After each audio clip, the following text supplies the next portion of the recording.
Selamat datang di Kupas Dunia, channel yang bakal ngulik geopolitik, konflik internasional, dan isu global paling panas. Dikupas dengan gaya santai, bahasa gaul, tapi tetap kritis dan berbasis fakta. Dari drama antar negara besar sampai isu Palestina-Israel yang selalu jadi sorotan, semua ada di sini.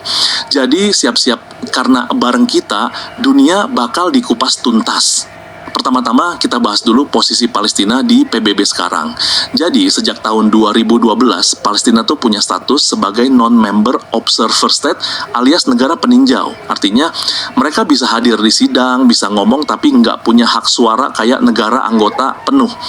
Ya bisa dibilang Palestina tuh kayak diundang ke pesta tapi nggak boleh ikut mutusin lagunya. Tapi jangan salah, status ini udah bikin Palestina bisa gabung ke beberapa organisasi internasional kayak Mahkamah Kriminal Internasional ICC.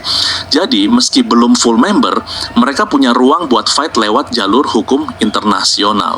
Nah, masalahnya, buat jadi anggota penuh PBB, Palestina butuh persetujuan dari Dewan Keamanan PBB dulu. Dan disinilah drama besar itu terjadi. Lo tahu kan, di DKPBB ada 5 anggota tetap yang punya hak veto.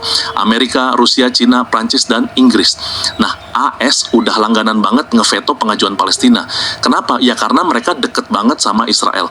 Bisa dibilang AS tuh benteng pertahanan Israel di kancah internasional. Selama AS masih pasang badan, ya Palestina bakal susah banget masuk PBB. Israel sendiri jelas nolak abis-abisan. Buat mereka pengakuan Palestina di PBB itu dianggap ancaman eksistensi. Israel takut kalau dunia makin banyak yang ngakuin Palestina, mereka bisa terpojok di isu pendudukan dan pelanggaran HAM. Tapi jangan salah guys, dukungan dunia buat Palestina tuh gede banget. Mayoritas negara di dunia udah ngakuin Palestina sebagai negara.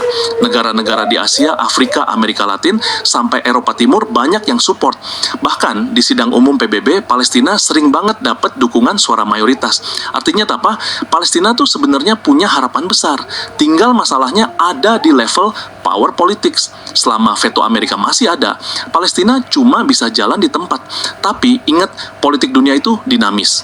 Bisa aja suatu saat konstelasi berubah, misalnya kalau AS lagi krisis dalam negeri atau kekuatan global geser ke arah lain. Jadi apakah Palestina punya masa depan cerah di PBB? Jawabannya bisa iya, bisa juga, cuma ilusi. Kalau dilihat dari dukungan global, jelas Palestina punya harapan.